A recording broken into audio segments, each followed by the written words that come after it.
Welcome, good people. I want to start out today with this picture right here. You see that lady holding a very nice sized fish?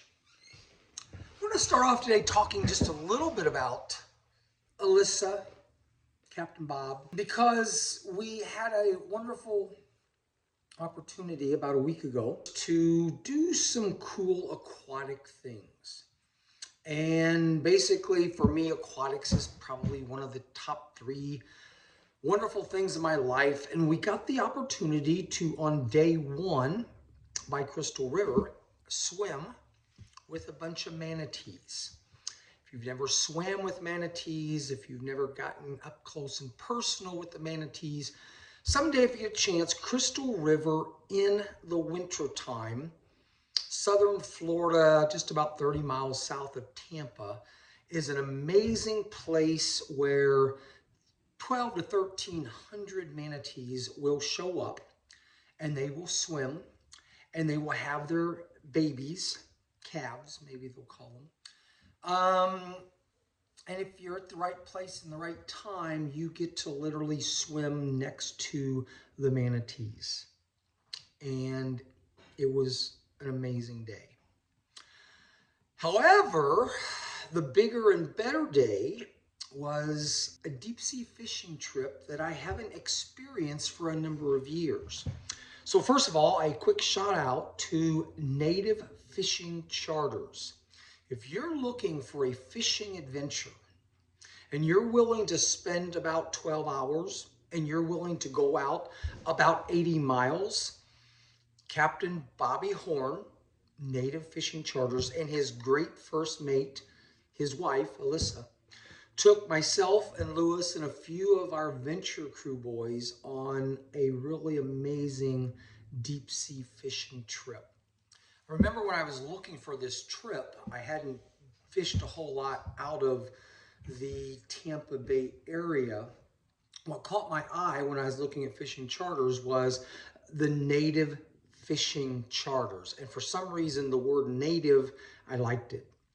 After about a 20-minute discussion with Captain Bobby, he assured me that, John, hey, if you're willing to go out with me 80 miles, I will show you a day of fishing that maybe you haven't had for a while. Okay, Bobby, you've caught my attention. I've been deep sea fishing ever since I was 11 with my father. Don't get to go as often because I don't live next to an ocean because we live in southern Indiana. However, I've been on enough deep sea fishing trips to know that when someone tells me we're going to go out 80 miles because that's where the big snapper are, and it just so happened the snapper season closed 2 days after we caught them, Captain Bobby assured me that, John, I will give these young men who have never deep sea fished before a day they'll always remember. And that is an understatement. We went out early in the morning. We went out 80 miles on his boat that could travel 32 miles an hour. And the very first time the young man who never deep sea fished before dropped his line into the water, the next thing he knew, he pulled in about a 17 to 18 pound red snapper. Before that, his biggest fish was maybe 1.5 pound or 2 pound bass or a small bluegill. We had the kind of day that you hear about, you dream about, but it doesn't always happen. We were catching red snapper like they were going out of style. We were catching amberjack. We were catching gag grouper. We were catching so many fish of so many varieties that these young men, venture crew 399, unfortunately, they became very spoiled in about 12 hours. As much as we were catching it, sometimes 4 of us were all pulling in very nice fish at the same time. I kept reminding them, Bobby, Captain Bobby, please remind these boys, not every deep sea fishing trip is going to be like that. He did his best. His amazing wife, our first mate, who was also helping and catching with us, she was the goat of the boat. okay? And I mean that in a very good way. She caught more fish than probably all of us. She just was holding her mouth right, okay? She was catching um, all of these very large fish. Some she caught herself, some she would share with others. If you've never been deep sea fishing, you really probably can't understand what I'm talking about. But we had a day of deep sea fishing that has now allowed me to believe that yes, you can catch huge amounts of fish. I think we caught between 350 to 450 pounds of fish. We were able to save, because they were in season, up to 200 pounds of fish.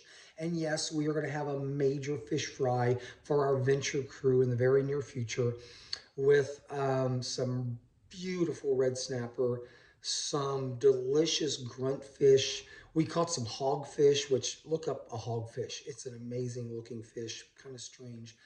But I just want to say to Captain Bobby, Alyssa, and Native Fish Charters, people, if you've ever felt comfortable and you're willing to go 10 hours, 12 hours, and you're willing to go out 80 miles, Captain Bobby Horn is the person to talk to.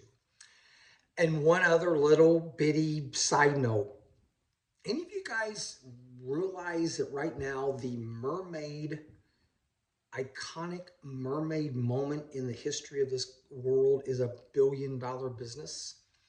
I don't hardly ever talk about mermaids because, you know, they're just out there. But Alyssa is actually a trainer for people that want to learn more about mermaids. You want to take your kids and teach them how to be mermaids in a pool. Yes, there is a picture you'll see at some point on the website where Alyssa is showing me her $1,300 mermaid tail.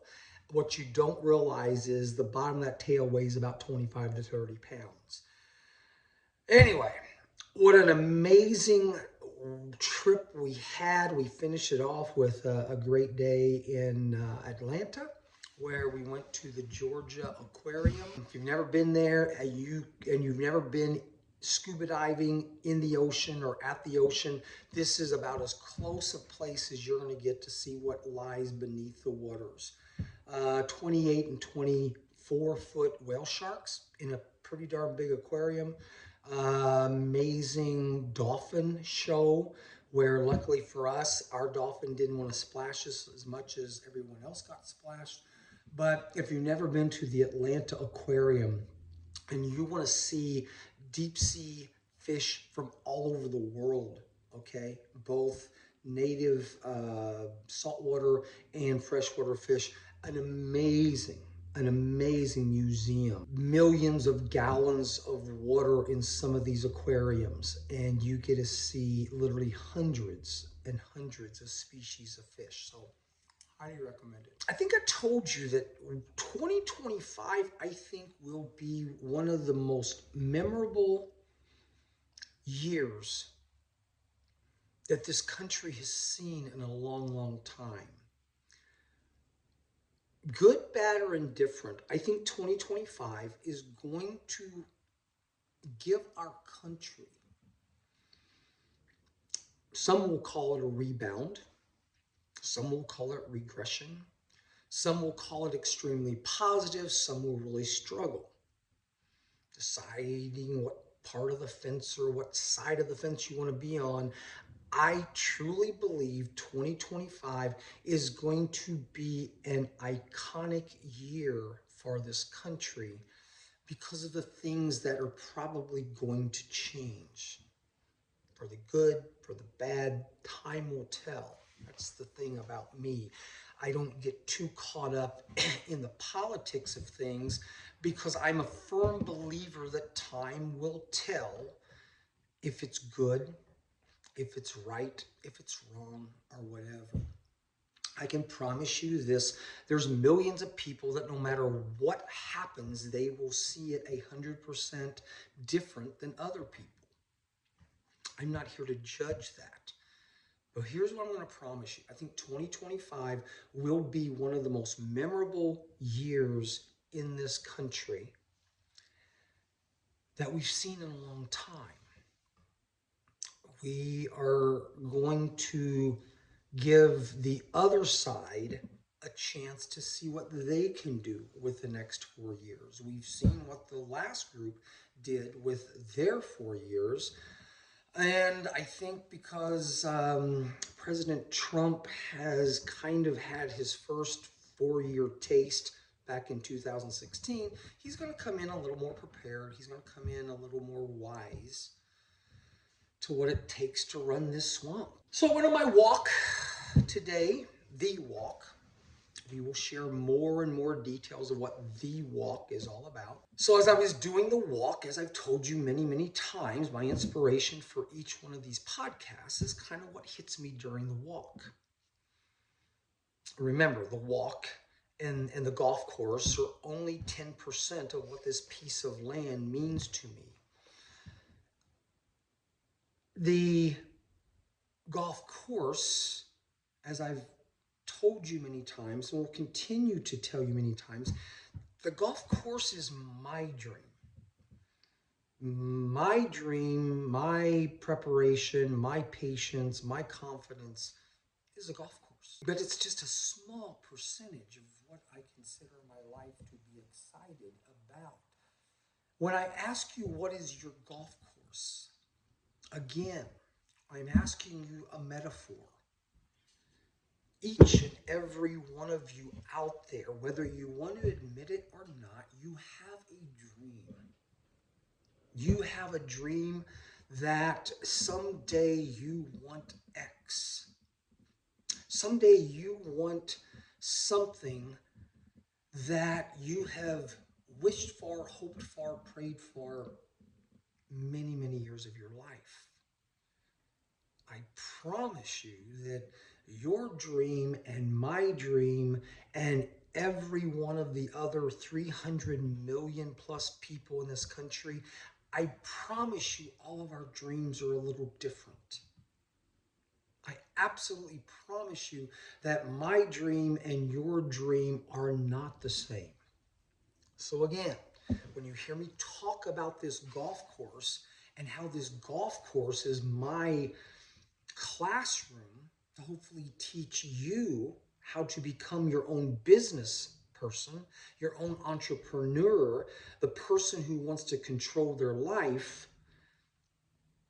I learned a long time ago that my classroom is right outside my door. My classroom, whether it's 2 people, 200 people, or 5,000 people that may want to show up someday at my classroom is just my metaphor for what your dream needs to be. Does that make sense? So here's what my classroom walk was inspiring me to say today. For many of you who are maybe starting to listen to this for whatever reason, hopefully I can give you material that might be somewhat unique. I can give you ideas that don't have a political agenda to it. There are so many other podcasts you can listen to if you want opinions on who's right, who's wrong, who's good, who's bad. That's not really my intent here. But today, as I was walking around, and if I'm trying to help you someday own your own business, there was something that was so heavy on my mind, because in reality, I think it's so important for the big, big, big picture of whatever you decide to do. I know that for many of you, you're hearing this guy talk about what it takes to become a business owner, and you're hearing all of these different stories and ideas. And for some of you, you're already commenting, yes, but John, we want more details. If I'm going to have a business, what would you suggest my profit margin be? If I'm going to run my own business, how many employees should I have? I want to have a successful business where I can dream exponentially, like you always talk about doing. And yes, you spent a whole lot of time the other day talking about how being an entrepreneur is just simply duplication. If you didn't hear that podcast, go back a couple podcasts. We talked about when you decide to duplicate yourself and you decide to trust people to be your duplication, you now have a control and freedom of your life that you can't imagine. When I had to spend an hour and a half a day giving the instructions to people I trusted, that meant for the rest of the day, I had complete and total freedom of myself. I could do absolutely anything I wanted. I know that's hard for some of you people who have worked 40, 50, 60 hours a week for someone else. You never felt you had that kind of control. This is what happens when you own your own business and you're willing to trust your employees to allow you to do anything and everything you wanted to do. Okay? But here's another little chapter you're not going to read in a business journal. You're not going to hear in a college campus on how to run your own business because, again, they probably don't want to go in the bigger scope of things. But this is kind of important. It's so important that if you don't do this right, no matter how big your business is someday, no matter how great it is, and no matter how well you're doing, if you don't do this part right, you're going to find out potentially very quickly how someone's going to come in and they're going to swoop and take 50% of your business in a matter of a few months. Dwell on that for a little bit. You've got a $50 million business, you're doing really well. Everything in your world and the people who are around you think you're doing fantastic, and then suddenly something comes in the mailbox, or maybe it's on the door, and suddenly 3 months later your business is worth about half of what it was because you didn't do something correct maybe at home. So the title of today's podcast is What If You Wrote the Letter? And it goes a little bit like this. You've heard me talk, and if you read some of the stories, you've maybe read the story that's entitled A True Love Story, a true American love story. And yes, it's about my parents. It's about the two people that to this day I still feel like were some of the most intelligent, the wisest, the most loving two people I ever met. And time again, they kept showing me one way or another how this couple who eventually had 5 children and eventually had 26 grandchildren and 47 grandchildren, they just kept showing me their wisdom. They showed me their love, but it was the wisdom that worked. Were my parents perfect parents, always in love, always laughing, always happy, always showing me that they were almost in a dreamlike set?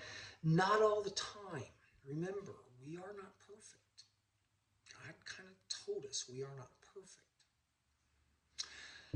But at the age of 6, maybe 7,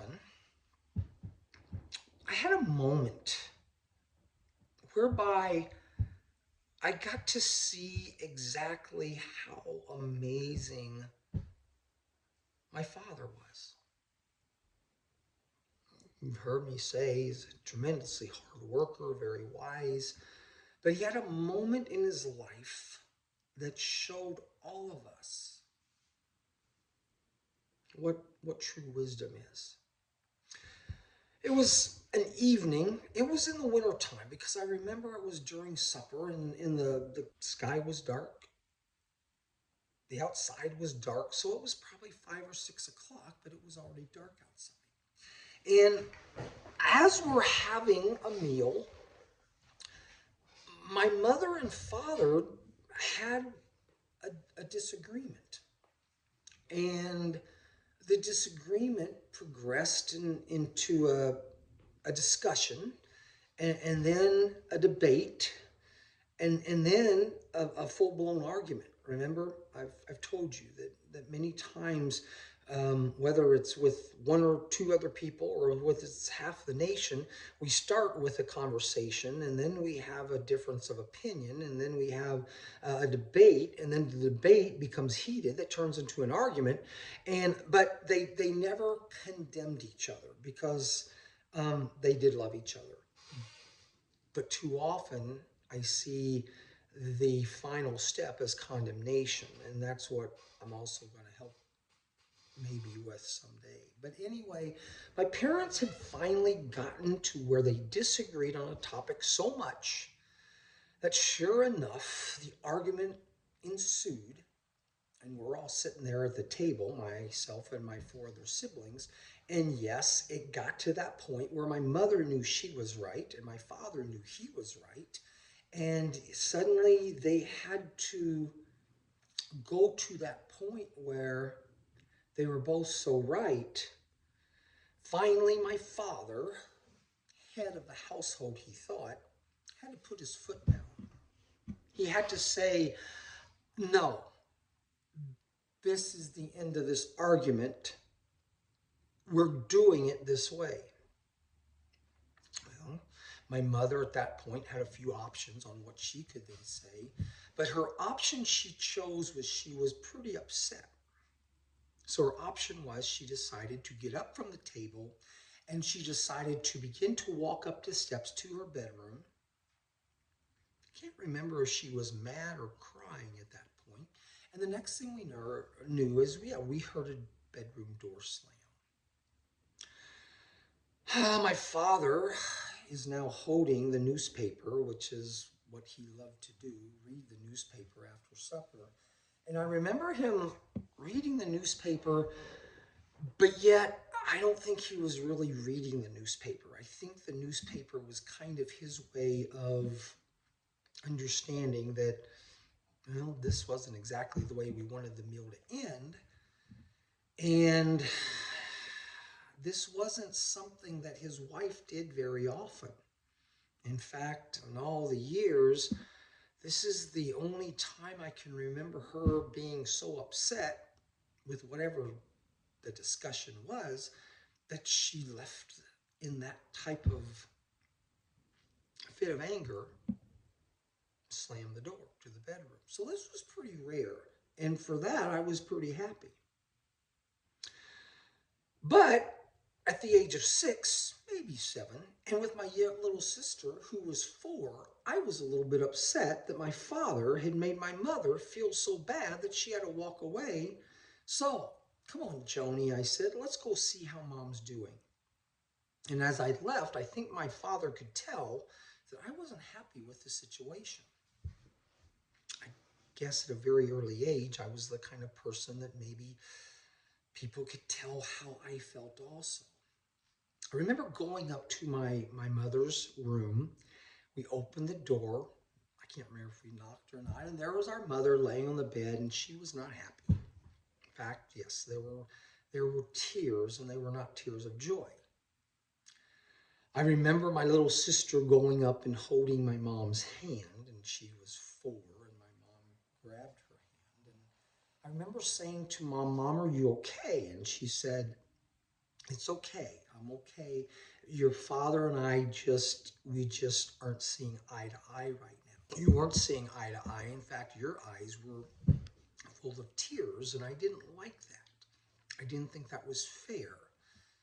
I love both my parents, but let's be honest. I think, especially young boys probably like their moms, sometimes more than dads, I could be wrong about that. But you know what, Mom? This wasn't right. I'm not sure who was right or who was wrong in the discussion, but I can tell you this right now. I don't like the fact that you're up here. I think, whether I said this out loud or not, I think Dad needs to tell you he's sorry. Yeah. Honey, my mom said, I don't really think that's necessary. We were just having a difference of opinion, and we had an argument. No, I don't believe that, Mom. I think he needs to tell you he's sorry.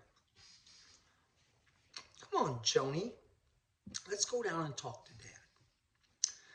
So sure enough, Mom stays there, and Joni releases her hand, and we go down, and there's Dad still sitting there on the chair reading his paper. By this time, I think my sisters and brothers had left the table. I think my sisters maybe were over washing the dishes because one washed, one dried, the other put away. Dad, Mom is not happy upstairs. In fact, Dad, Mom's crying upstairs. My dad didn't say anything. So, Dad, I think, and I'm not paraphrasing here, I am kind of wondering again why I felt so strong to tell him this. Dad, I think you need to tell Mom you're sorry. And because I knew my dad had great handwriting because of the letters he wrote her in the Navy. Every day he wrote my mom a letter in the Navy that he sent home to her. And he had really good handwriting. He was left-handed. And he had great handwriting. I said, I think you should tell her you're sorry in a letter. Because anybody can just go tell somebody we're sorry, but why don't you just write her a letter? And at that point, my little sister was already getting a piece of paper and finding a pencil, because I don't think we had ink pens back then, who knows. She got him the paper and pencil. And I remember we just put it in front of him and said, why don't you just write Mom a letter and tell her you're sorry?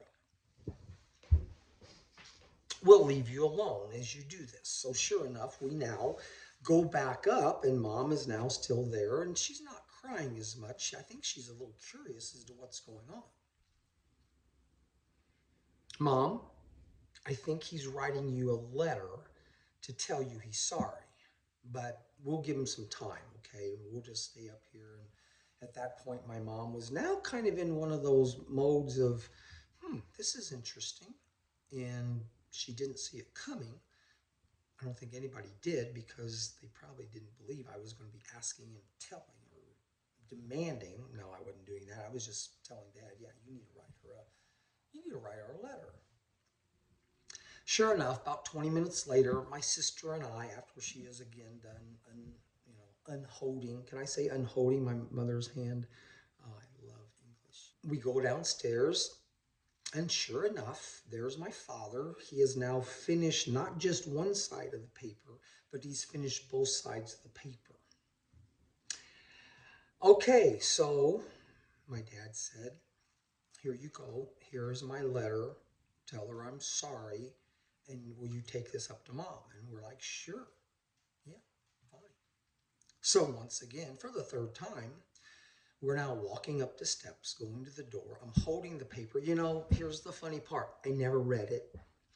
I don't know exactly what it said. I know it was done in very, very beautiful handwriting. But we walk into the room and we hand my mom the letter. And my mom immediately begins to read it. This is where it gets really cool.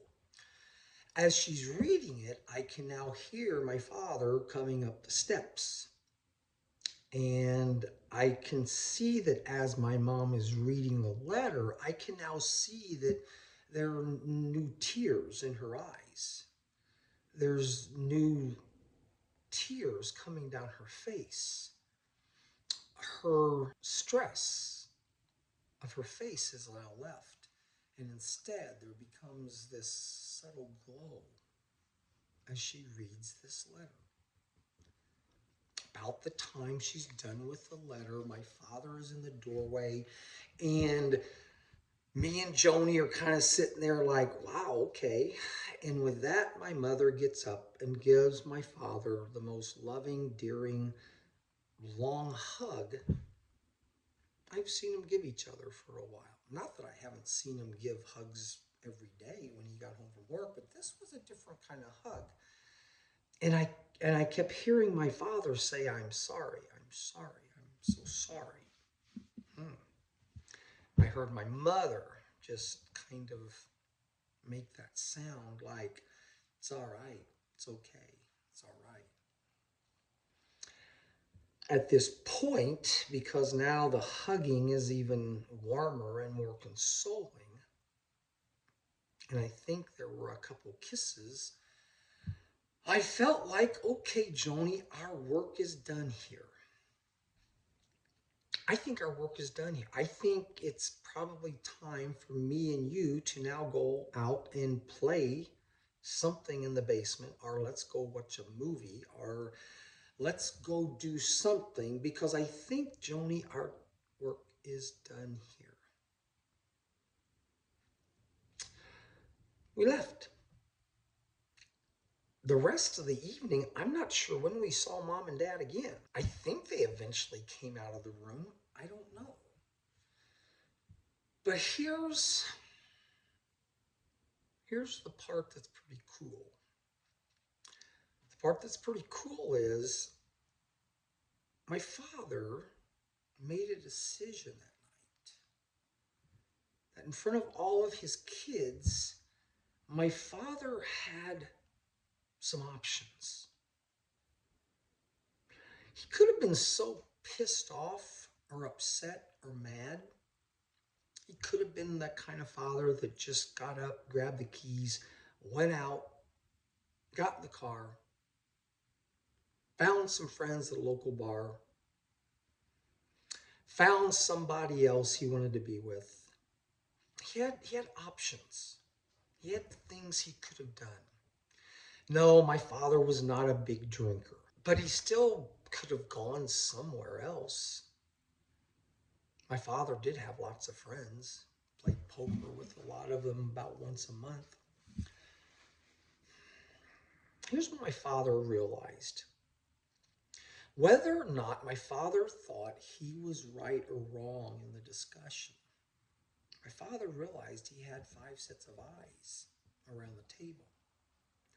My father realized that he had an opportunity here to show his children and his kids what it meant to love the woman he married. My father had an opportunity to dismiss the whole evening and not say a word, or even worse yet, to go up and try to again explain why he knew he was right and she was wrong. But that wasn't what my father needed to do.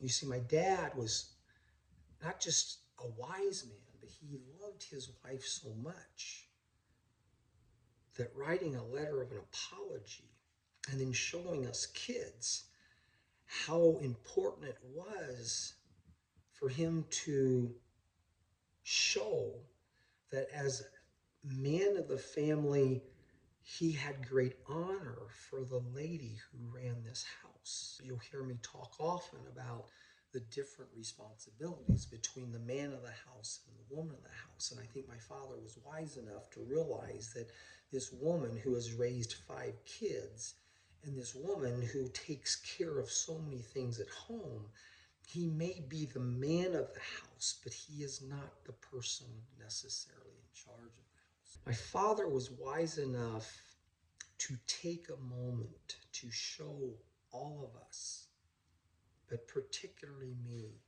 what it truly means to love the person you have married. To truly take an opportunity that could have been disastrous. It could have been a memory that I had in a totally different way, but instead he was wise enough to show us what the most important business transaction was. So, John, what in the world does this have to do with owning your own business? What in the world does this have to do with being an entrepreneur? In my mind, I had at least two businesses. We all have multiple businesses, but sometimes we forget that the business we leave home for during the day should always be secondary to the main business that you come home to. In other words, before you need to know anything about percentages of profit margin, number of employees, and type of dream you want to follow, if you don't have a certain control and ability to know that if all hell breaks loose during your day, that you have something to go home to at night, that is so far exceedingly important than your day job. You may find yourself someday owning an amazing business and then some 3 months later realize that, okay, this business is now half the value. No, we're not going to talk at all about does she deserve half or 60% or 70% or 80%. That doesn't matter. What I'm talking about is in the greater scheme of things, if you got a marriage that's lasting 40, 50, 60, 70 years, and you're not having to change partners 2 or 3 times, if you're not having to suddenly realize that the worth of your business is her business also. And I know there's so many men and women who own their own business who frustrate themselves so much that how in the world can she get half of what I have? Because you're saying she and I instead of we. An amazing marriage, amazing business of two people. Remember, we talk about partnerships, right? Partnerships don't always work, and they're not good in business, and yet at the same time you've promised a partnership with someone for the rest of your life. And yet sometimes we don't feel like that partnership deserves the time and the effort that my business partnership does. And I think we're missing the point. So today, and I'm just going to make this just for the guys. For you men out there, you want to own that own business, or you own that own business. You're happy with that business. You're excited with the numbers and all of that. What if you wrote the letter? What if you realized as your 5 siblings were watching this difference of opinion that turned into the argument? What if you wrote the letter? What if you had the wisdom to say, yep, I'm pissed off. I know I'm right, and she thinks she's right, and she can't be right. Would you have the wisdom to write a letter that within 20 minutes, this woman that was so unhappy with you is suddenly holding you and loving you and thanking you? Or would have you just gotten pissed off and got in the car and ran off somewhere, found your buddies and told everyone just how wrong she was?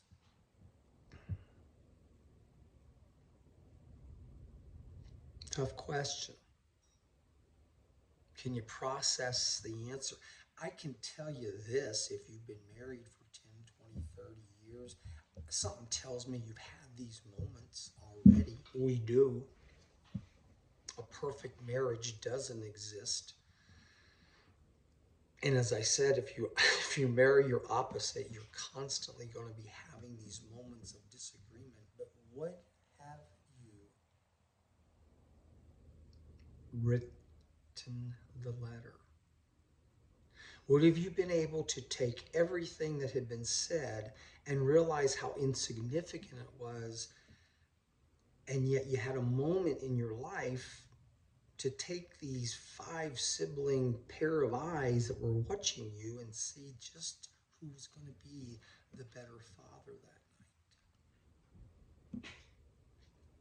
Tell you what, from the age of 6, which makes that 58 years ago, that is still one of the greatest moments of my life where I found that I could love this man forever because he loved his wife so much that, right or wrong, when his 6-year-old son said, "You need to say you're sorry to mom," he didn't question that. He didn't say, "You're 6 years old, get the heck out of the kitchen." No, he didn't have to. He saw the emotion in all of us. He saw the emotion in his wife. And he was man enough to write the letter that probably kept him in a very, very, very warm spot the rest of the night. You want to own your own business. You want to be able to do things that you could never believe you could do. You want to dream about things you want to do in your 40s and 50s and 60s and 70s and 80s. Yes, even your 90s and maybe beyond. Do not forget which business is more important. Do not forget that your home and your wife and your kids is a window of opportunity that you have the ability to love. Because if you don't think they're important, I can share with you 10,000 stories of men who had this wonderful business they thought until suddenly they only had half of the business. And boy, did that piss them off. Because somewhere along the line, that business controlled them to a point where they forgot about the better business they started. The business that they vowed in front of sometimes hundreds of people that I would take care of her and I would take care of them. Would have you written the letter, or would have you gone to option B, C, D, or E, or F? There's a window of opportunity. Someday we'll spend a whole episode on the window of opportunity. But here's the pretext. There's a window of opportunity in your life, man or woman. And that window of opportunity is usually about 20 years, maybe more, maybe less, depending on the number of children you want to have. Nearly anything in your life you want to do, almost anything you want to do or you want to accomplish, you can start at an early age, you can start at a late age, you can start any time in your life, except for one thing. When you have that group of young little ones around your table, you have a spouse or a partner who is helping build your legacy, your name. There is a window of time that is open for a very short part of your life. Let's say you're going to live to be 80 or 90. There's about 25% of that life where the window is open for you to be the parent that you can be. From the time those kids are about 2 until the time they're about 18 or 19, your actions, what you do every day, what they see you do, that window is open to be the parent you want to be. Once that window closes, once they hit that age, 18, 19, 20, they start to head to college, they start to head into their own dreamland. I promise you that window of opportunity will never open again as a parent. Yeah, sometimes we'll have an opportunity to be that grandparent. It's a different story for a different day. Don't let your window close on you because you somehow screwed up your priorities. You think your priorities are here and here and here and here. These are the important things I gotta do because if I don't do it now, I may not get a chance later. Nope, sorry. You're gonna have a chance later to do almost anything. You're not gonna have a chance. Well, those kids have left. You cannot be a parent again later. Yeah. Do not let your window close. Do not regret for the rest of your life that while my children needed a mother and a father, my children needed a couple different people. Do not ever regret that you did not be there for them when the window was open. We'll talk more about that another time. I loved my father. I still love my mother. I always will love this country. And by God, yes. I love my God. And I don't know how this happened, but somehow God took a loving couple and made them find each other many years ago at an outdoor drive-in movie. And somehow I was introduced into this family, whereby I was able to witness what being a real man is all about.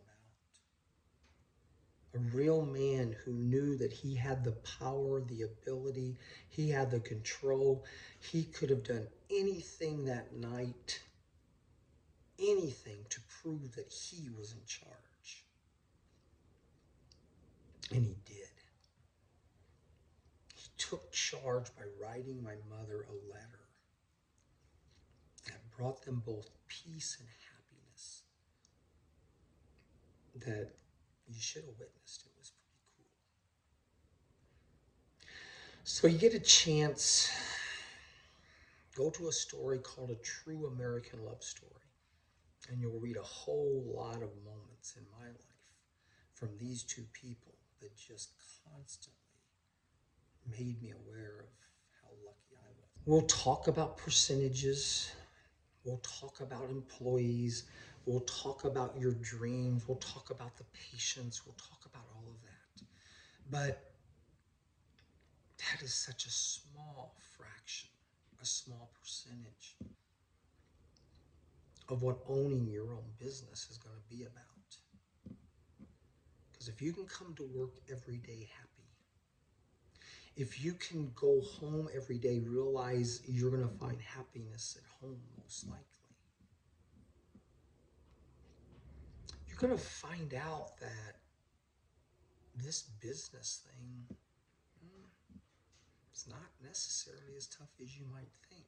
But if you're a man out there and you want to run your own show for all the right reasons, do not forget that you got a big show at home to run first. And run that show.